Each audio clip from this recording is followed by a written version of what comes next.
Hi everyone, today we'll show you how to assemble an Ariens Classic-series Sno-Thro out of the crate shipped from our Brillion, Wisconsin factory. In this short lesson, we'll dismantle the crate, check the unit for quality issues, complete the final assembly to make this Sno-Thro ready for winter, check the machine's fluid levels, review some important adjustments, and show you how to register this product and activate its warranty. Before we jump in, we'll grab the tools needed for this job. Aside from appropriate personal protective equipment like safety goggles and thick sturdy gloves, you'll need a box cutter, a 1/2 inch deep socket, a 9/16 inch socket, a 3/8 inch socket, a socket wrench, a needle nose pliers, and a clean Rager cloth. Now that you have your supplies, let's get started. Open the crate.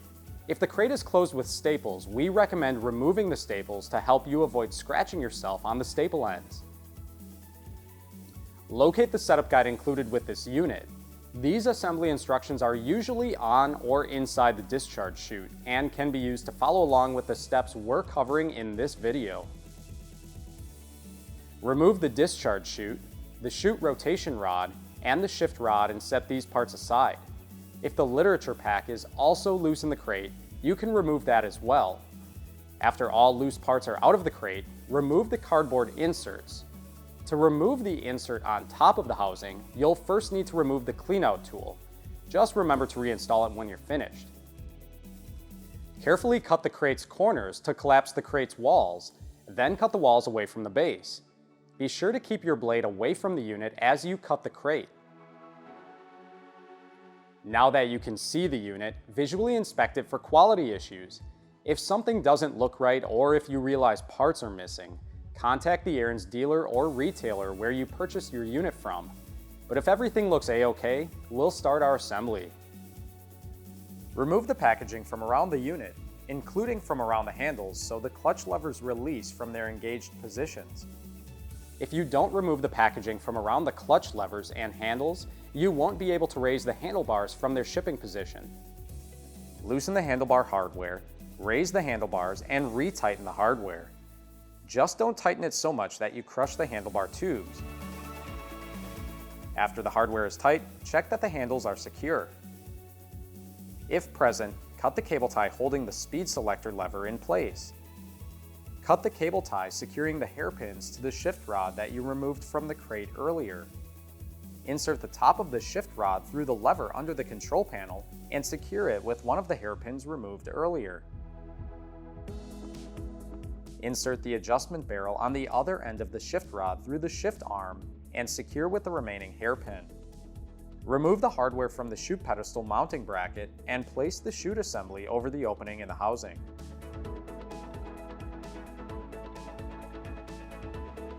Reinstall the hardware, but only finger tighten it at this time.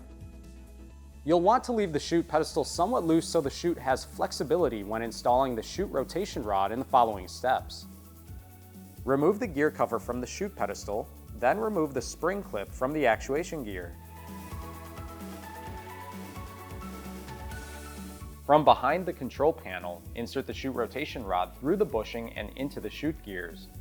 Align the holes through the rod with the holes through the gear and reinstall the spring clip.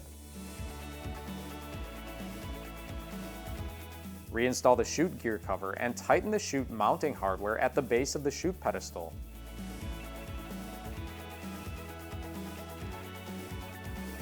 Place the chute deflector lever in its rearmost position. Route the chute deflector cable over the handlebar tube and insert the cable anchor into the bracket under the control panel. Remove the hairpin and bushing from the deflector lever, install the deflector cable eyelet onto the lever, and reinstall the bushing and hairpin. If it's not already placed, insert the cable clip into the top of the chute gear cover and install the cable hanger onto the chute rotation rod. Move the unit off the pallet. The more you push the handlebars down to raise the housing, the easier it is to maneuver the unit. After the unit is off the pallet and onto a flat, level surface, we'll check the fluids and a few adjustments. Check that the gear case has oil by removing the gear case fill plug. Gear case oil is red and should appear at the bottom of the fill plug.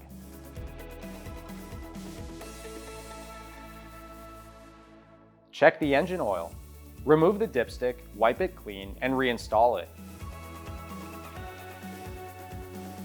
Wait a few seconds, remove the dipstick, and verify that the oil level reaches a point above the L mark at the very bottom of the dipstick.